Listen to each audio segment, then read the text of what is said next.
اس لیے کہ اس اعلیٰ حضرت نے اپنی زندگی حضور کے عشق میں فنا کر دیا تھا. اسی لیے انہوں نے کہا تھا یا رسول اللہ کہ جان کی اکسیر ہے الفت رسول اللہ کی, خاک ہو کر عشق میں آرام سے سونا ملا, جان کی اکسیر ہے الفت رسول اللہ کی.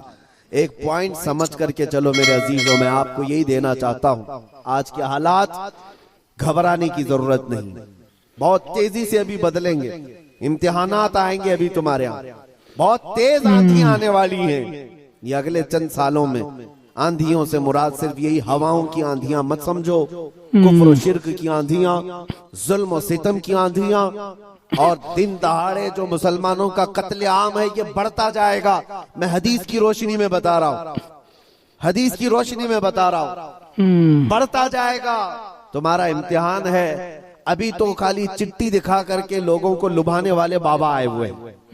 باگیشور دھام کے لیے بول رہے ہیں یہ, گھر میں کیا کر کے آئے, وہ پرچی نکالتا ہے نا باگیشور بابا. باقی ہے دجال آئے گا, وہ تو تمہیں بارش برسا کر دکھائے گا, بارش مرے ہوئے آدمی کو زندہ کر کے دکھائے گا. اتنے بڑے امتحانات ہونا باقی ہے, مرے ہوئے آدمی کو زندہ تک کر کے دکھایا زمانے میں تمہارا کیا ہوگا, تم کس طرح سے زندگی گزارو گے. ایک علاج میں بتاؤں, ہر زمانہ چاہے جیسی بھی سختیوں والا آئے, کل کو اگر فسادات بھڑکا دیے جائیں, تمہارے سامنے تمہارے بچے ذبح کر دیے جائیں, تمہارے سامنے تمہاری عورتوں کے دوپٹے چھین لیے جائیں گے, قرآن پاک کو جلانے کی کوششیں ہوں گی, مسجدوں کے مینار و گنبد ختم کر دیے جائیں گے, یہ سارے حالات بڑھتے جائیں گے. تو کیا تم ان طوفانوں سے گھبرا کر یہ فیصلہ کر لو گے کہ جب تک میں اس دین میں رہوں گا روزانہ ایک مصیبت کو جھیلنا پڑے گا, اچھا ہے ان کی جے جے کروں جیسے کچھ چلے گئے. تو میرے عزیزو, اگر تمہارا قدم ذرا برابر ڈگمگا گیا تو پھر آج ہی سے طے کر لو کہ تم ایمان میں آئے نہیں تھے, منافقت میں تھے. نفاق تھا.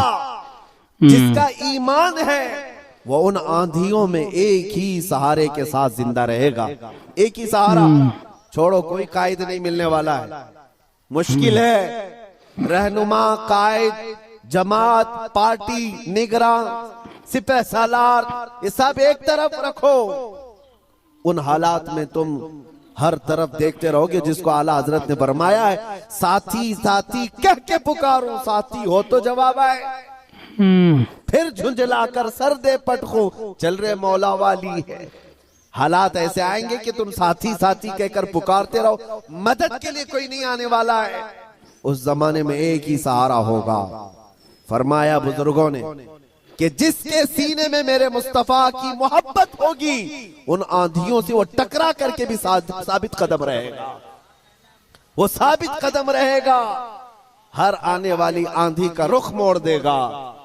قتل بہت سارے ہو جائیں گے, امتحانات بہت سارے ہو جائیں گے, لیکن نبی پاک صلی اللہ تعالی علیہ وسلم کا سچا شہدائی صلی اور اللہ سچا علیہ وفادار وسلم ان آندھیوں کو فیس کرے گا, مقابلہ کرے گا, اور اللہ کی مدد آئے گی. اللہ کی مدد آئے گی. اللہ کی جو سب سے بڑی مدد آنی ہے, انتظار ہے سب کو. حالات بدلنے چاہیے. سنو, ایک بشارت میں دیتا ہوں, یہ شعر یوں ہی میں نہیں سنا تھا. دیکھو یہ بیان ہے پھر شور آئے گا, جس کی وجہ سے جیل گئے تھے, کچھ یہی دیر کی خاموشی کچھ ہے, دیر کی خاموشی ہے, شور آئے گا. آج کتوں کا وقت ہے, کل ہمارا دور آئے گا. اسی کی وجہ سے گئے تھے جیل. صرف یہ بیان اتنا سا, یہ شعر بس. اللہ کی سب سے بڑی مدد جو آنے والی ہے وہ قریب ہے, قریب ہے, قریب ہے, قریب ہے. اسی شعر کی وجہ سے گئے تھے, صرف اتنا کہ ابھی کتوں کا وقت ہے. مدینہ طیبہ سے امام مہدی کا ظہور ہوگا. بتاؤ, صرف اتنے سے بیان پہ مہدی آئیں گے خانہ کعبہ کے پاس, اور اس وقت اقطاب, اوتاد, ابدال, اولیاء ان کے ہاتھ پر بیعت کریں گے. پھر وہ نکلیں گے اور پھر ملک شام آئیں گے. تو امام مہدی کا زمانہ ان قریب ہے. میرے مصطفیٰ کی حدیثوں کا مفہوم میں آپ کے سامنے رکھ رہا ہوں کہ جب وہ دور آئے گا پوری دنیا میں سوائے اسلام کے کچھ نہیں ہوگا. بے شک, ماشاءاللہ. آپ نے ابھی شاعر سے سنا, اسلام تھا, اسلام ہے, اسلام رہے گا, اسلام رہے گا. ہاں صرف تمہارے گاؤں میں نہیں رہے گا، انشاءاللہ امریکہ میں بھی رہے گا، یورپ میں بھی رہے گا، افریقہ میں بھی رہے گا، پوری دنیا میں جتنے رہے گا. چیختے چلاتے ان کی گردن پہ بھی رہے گا. ہاں یاد رکھو، اسلام تھا، اسلام ہے، اسلام ہے. اسی لیے میں نے چند سالوں پہلے کہا تھا، کچھ لوگوں کو تیکھی لگتی ہے بات، کڑوی لگتی ہے، کہ مسجد توڑ کر اپنا معبد بنانا ہے. مسجد کو ختم کر دیا، شہید کر دیا. بھائی حکومت تمہارے پاس، طاقت تمہارے پاس، بابری مسجد تمہارے پاس، وکیل تمہارے پاس، بنا لو. بابری بڑے مسجد. زور شور سے سب بنا رہے. ہم سے ایک انٹرویو والے نے پوچھا آپ اس پر کیا کہتے ہیں؟ ہم نے صرف اتنا ہی کہا کہ بنانے کے لیے کہو لیکن تھوڑا قبلہ دیکھ کر بنا لینا. اچھا ہے بھائی. قبلہ دیکھ کر بنا لینا. یہ کیوں کہا؟ کیونکہ ہمیں پتا ہے میرے مصطفیٰ نے فرمایا ایک دور آئے گا جب ہر دیوار سے آواز آئے گی اللہ اکبر. اللہ اکبر. ہر جگہ سے اللہ اکبر کی آواز گونجے گی. میرے عزیزو مایوس نہ ہو آج کے ان حالات سے. جو نوجوان مایوس ہو کر سراسیمگی کے شکار ہو جاتے ہیں، مجھے ان سے شکایت ہے. آج بھی تمہارے پاس وہی جذبہ ہے، ہمیں پتا ہے. اگرچہ بکھری ہوئی یہ قوم ہے لیکن بڑی بڑی طاقتیں تم سے خوف زدہ ہیں. بے ڈرتی شک. کیوں ہیں؟ غریب مسلمانیں دیہات میں رہتے ہیں، کام کاج نہیں ہے، ان کے پاس تو جائیدادیں نہیں، ان کے پاس نوکریاں نہیں، ان کے پاس فوج نہیں، لیکن میڈیا کی زینت تم ہی تو ہو. کتنے چینل ایسے ہیں جن میں ہمارا نام لیے بغیر تو دکان نہیں چلتی. حقیقت ہے یا نہیں؟ کیوں؟ ہم ہی ہم ہیں. ساری جگہ ڈیبیٹ میں ہم ہی ہم ہیں. کچھ بات تو ہے کہ مٹتی نہیں ہستی ہماری. اقبال نے کہا ہے کچھ بات تو ہے کہ مٹتی نہیں ہستی ہماری، صدیوں رہا ہے دشمن دورے زماں ہمارا. لیکن میرے عزیزو وہ وقت آئے گا، وہ وقت آئے گا جب تمہارا عشق مچلے گا اور تم عملی میدان میں آؤ گے اور نبی پاک صلی اللہ تعالی علیہ وسلم کا نعرہ بلند ہوگا. کیونکہ قرآن کا وعدہ ہے هو الذی ارسل رسولہ بالہدی ودین الحق لیظہرہ علی الدین کلہ. وہ اللہ ہے جس نے اپنے رسول کو حق کے ساتھ بھیجا ہے تاکہ وہ اپنا دین پوری دنیا میں غالب فرمائے. دین پوری دنیا میں غالب آئے گا. بے شک بے شک. سبحان اللہ. قرآن نے خود کہا وَلَوْ كَرِهَ الْكَافِرُونَ وَلَوْ كَرِهَ الْمُشْرِكُونَ. قرآن نے خود کہا ہے مشرکوں کو اگرچہ برا لگتا ہو لیکن دین غالب آئے گا. اس کے غلبے کا وقت اللہ ہمیں دکھائے. بس ہماری تمنا یہ ہے کہ آج مغلوبیت کا زمانہ ہے، ہم مارے جا رہے ہیں، پیٹے جا رہے ہیں. اے اللہ وہ دور بھی دکھا جب اسلام کا غلبہ آ جائے، جب نظام مصطفیٰ ہو، ہر جگہ رسول کریم صلی اللہ تعالی علیہ وسلم کی شریعت طیبہ طاہرہ کا دور دورہ. وہ دور آئے گا. عزیزان گرامی وقار، دو چند باتیں میں عرض کرتا ہوں جن کو ایسا لگتا ہے کہ اس زمانے میں ہمارے ساتھ اگر کچھ ہوا تو کیا ہوگا. کچھ نہیں. کیا صحابہ کی جانیں نہیں گئیں؟ کیا حضور پاک صلی اللہ تعالی علیہ وسلم کے خاندان والے اہل بیت اطہار ان کی جانیں نہیں گئیں؟ امام حسین. اس دور میں اگر ہم جیسوں کا کچھ ہوتا ہے تو وہ صحابہ کے پیر کے ناخن کے برابر بھی نہیں ہے. بے شک بے شک. ہماری حیثیت کچھ نہیں ہے. بے شک. جب رسول اللہ صلی اللہ تعالی علیہ وسلم کے سگے چچا سید الشہداء امیر حمزہ میدان احد میں اس حالت میں شہید کیے گئے تھے کہ سینہ پھاڑ کر کے کلیجہ نکال کر چبایا گیا تھا، آپ کے جسم کے ٹکڑے ہوئے استغفر اللہ. تو کیا یہ حضرت امیر حمزہ رضی اللہ تعالیٰ عنہ کی شکست اور ان کی ہار پر کوئی لعنت کرے گا آج؟ نعوذ باللہ من ذالک، ہرگز نہیں. بلکہ رہتی دنیا تک ان کی شہادت کو سلامی دی جائے گی. کیوں؟ اس لیے کہ قرآن نے کہا ہے کہ شہید مرتے نہیں ہیں، وہ اپنی قبروں میں زندہ ہوتے ہیں. اگر اللہ تبارک و تعالیٰ نے ہماری زندگی میں لکھا ہے ہم چونٹی سے بھی مر جائیں گے. بے شک. اور اگر ابھی موت نہیں لکھی ہے چونٹی سے بھی نہیں مرو گے بلکہ مودی سے بھی نہیں مرو گے. اگر موت نہیں ہے کسی سے نہیں مرنا ہے، اور اگر موت لکھی ہے تو مچھر سے بھی مر جاؤ. یہ تقدیر ہے جس پر ایمان ضروری ہے. اے مسلمانوں اپنے ایمان کو سنبھالو, مضبوطی کے ساتھ اگر رہنا ہے تو اپنے تشخص کے ساتھ رہو, اسلام کو چھپا چھپا کر کے مت رہنا.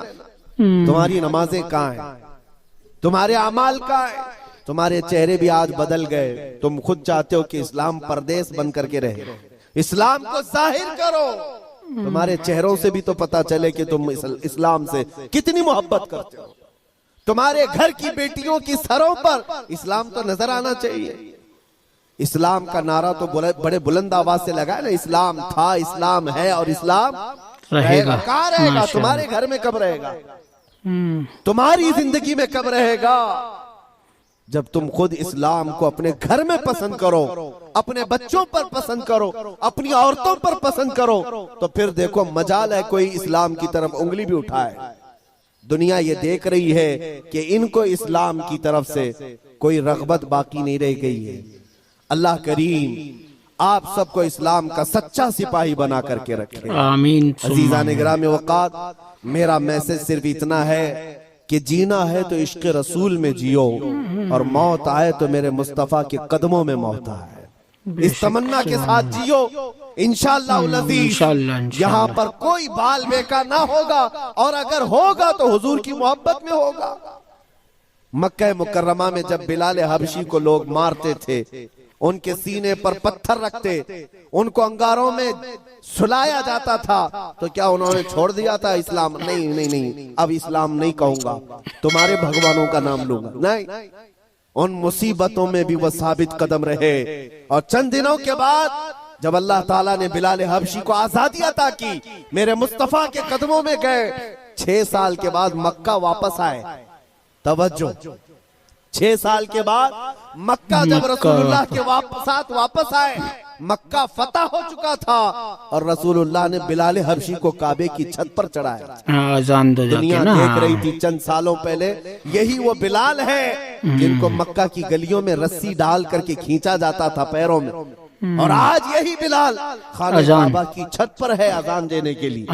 کتنی تبدیلی ہے یہ دنیا کو پتہ ہونا چاہیے. جو نبی کی محبت میں زخم کھاتا ہے, اللہ اس کی عزت کو خانہ کعبہ سے بھی بلند کر دیتا ہے. بے شک. حضور کی محبت میں زخم کھایا ہے, حضور کی وفاداری میں ثابت قدم رہا ہے, تو اللہ نے کعبے کی چھت پر چڑھایا ہے. عزیزان گرامی وقار, آج اگر مصیبتیں آتی ہیں تو اعلیٰ حضرت کا یہ شعر یاد رکھ لینا. اعلیٰ حضرت نے بہت پیارے انداز میں ہمیں سمجھایا ہے, خوف نہ رکھ رضا ذرا, تو ہے عبد مصطفیٰ. خوف نہ رکھ رضا ذرا, تو ہے عبد مصطفیٰ. تیرے لیے امان ہے, تیرے لیے امان ہے. ہمارے لیے مقصد آج کی میری تقریر کا خلاصہ یہی ہے کہ انہیں جانا, انہیں مانا, نہ رکھا غیر سے کام. للہ الحمد میں دنیا سے مسلمان گیا. اے مسلمانوں, آج لے ان کی پناہ, آج مدد مانگ ان سے, کل نہ مانیں گے قیامت میں اگر مان گیا. نبی پاک صلی اللہ تعالیٰ علیہ وسلم کی وفاداری کا حق ادا کرو. میرا کہنا صرف یہی ہے کہ جلسے بہت ہو چکے, رات رات بہت جاگتے ہو, اور لوگوں کے سامنے تمہارے نعرے, تمہارے جلوس سب بہت ہو گیا.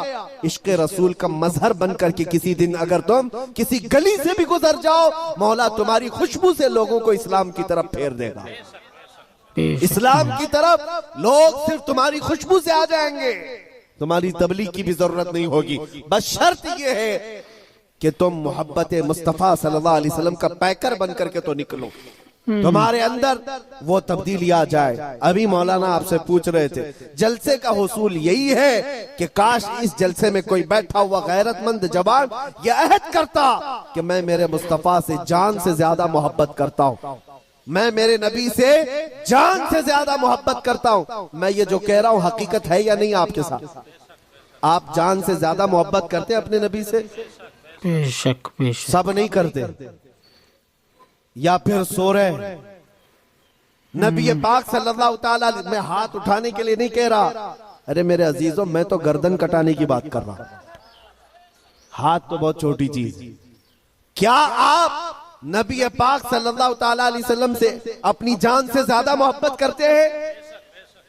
اگر حضور سے جان سے زیادہ محبت ہے تو کوئی جوان یہ عہد کرتا میرے نبی کو نشہ پسند نہیں تھا، میں کبھی نشے کے قریب نہیں جاؤں گا، میرے رسول کو کبھی گانے پسند نہیں تھے، میں گانے کبھی نہیں سنوں گا، ترک کر دوں گا۔ نبی پاک صلی اللہ تعالیٰ علیہ وسلم نے شراب کے لیے حرام فرمایا ہے، شراب تو دور کی بات ہے، کوئی چھوٹے سے ہلکے قطرے کو بھی میں ہاتھ نہیں لگاؤں گا، اس لیے کہ میرے آقا نے فرمایا شراب پینے والوں کو کل قیامت کے دن جہنمیوں کا خون اور پیپ کھولا کر کے پلایا جائے گا، ہم میں سے کوئی وہ عذاب سہنے کے قابل نہیں۔ یہ عہد کر کے اٹھتا تو یہ حقیقت میں عشق رسول کا مظاہرہ ہوتا، یہ حضور سے محبت کا ہدیہ ہوتا، لیکن ہوتا یہی ہے کہ تمہارے اندر نعرے لگانے کی طاقت بہت زیادہ ہے، اور حضور پاک صلی اللہ تعالیٰ علیہ وسلم کے لیے مر مٹنے کی بات کرنے کا جذبہ بھی ہے، لیکن اپنی زندگی میں بدلاؤ لانے کا جذبہ کیوں نہیں؟ حضور پاک کا واسطہ دیتا ہوں، زندگیاں بدل ڈالو، زندگیاں بدل ڈالو، اور اگر تم نے اپنے محلے سے شروعات کی، دیکھتے ہی دیکھتے یہ فضا پورے ملک میں قائم ہو جائے گی، پورے ملک میں قائم ہو جائے گی۔ تم اپنی مسجدوں کی پابندیاں شروع کر دو، تمہاری مسجدیں بھری ہو تمہارے نمازوں سے، تمہارے سجدوں سے۔ ایک بات میں آپ کو بتاؤں، ہمارے علاقے میں ایک محاورہ کہا جاتا ہے، ایک محاورہ ہے، کھلا میدان ہوتا ہے تو کتوں کا راج ہوتا ہے۔ اگر میدان میں کوئی آتا جاتا نہیں ہے تو کتے راج کرنے لگ جاتے ہیں، صاحب کچرا بھی وہیں پر، کتے بھی وہیں، ایک دوسرے کو بھونک رہے ہیں، چڑھ رہے ہیں، کود رہے ہیں، یہی ہے۔ یہ محاورہ ہی نہیں، حقیقت بھی ہے۔ جب تمہاری مسجدیں آباد ہوں گی، کسی کتے کی مجال نہیں ہوگی کہ مسجد کی طرف آنکھ اٹھا کر دیکھے۔ بے شک تمہاری مسجدیں ویران ہو گئیں، مسجدیں خالی ہونے لگی، جس کی وجہ سے ایرا غیرہ نتھو کھیرا مسجدوں کی طرف آنے لگ گیا، مینار پر کبھی حملے، گنبدوں پر کبھی حملے۔ اے نوجوانوں، یہ مسجدیں آج تمہیں پکار رہی ہیں، آ جاؤ مجھے آباد کرو، آ جاؤ مجھے آباد کرو۔ ایک نہیں کئی مسجدیں شہید ہونے کی کگار پر ہیں، اسی لیے آج بدلو، آج لے ان کی پناہ، آج مدد مانگ ان سے، کل نہ مانیں گے قیامت میں اگر مان گیا۔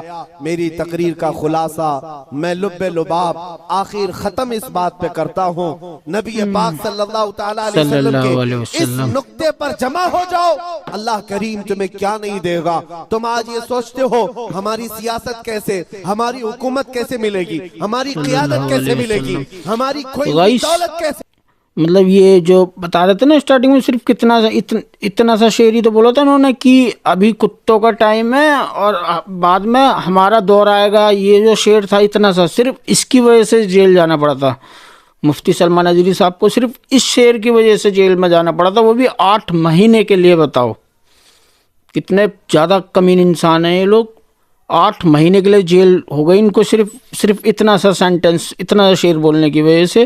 اور جبکہ دیکھو کچھ کتے ہمارے حضور کے بارے میں کیا کچھ نہیں بھونکتے ہیں، ان کے ساتھ کچھ بھی نہیں ہوتا ہے، کچھ بھی نہیں ہوتا، کوئی کمپلینٹ بھی نہیں، کچھ بھی نہیں۔ اور یہ صرف انہوں نے اتنا سا شعر کیا پڑھ دیا تھا، ابھی کتوں کا دور ہے اور ہمارا بھی دور آئے گا، اس پہ ان کو جیل کر دی، 8 مہینے کی جیل۔ 8 مہینے رہ کر آئے تھے مفتی سلمان اجری صاحب، صرف اس شعر کی وجہ سے، اتنے سے ورڈ کی وجہ سے۔ بتاؤ ہے نا غلط؟ مطلب مسلمانوں کے ساتھ صاف صاف دکھتا، 8 مہینے ہی نہیں ہوتا یار، بتاؤ، صرف اتنے شعر کی وجہ سے۔ اور جبکہ کچھ کتے اتنا الٹا سیدھا بھونکتے ہیں، ان کے ساتھ کچھ بھی نہیں ہوتا ہے۔ سو گائس، یہی تھا آج کا ویڈیو، امید آپ کو ویڈیو پسند آیا ہوگا، ہمارے چینل کو سبسکرائب کر دینا، اور جناب ویڈیو کا لنک ڈسکرپشن سے لے لینا۔ اللہ حافظ۔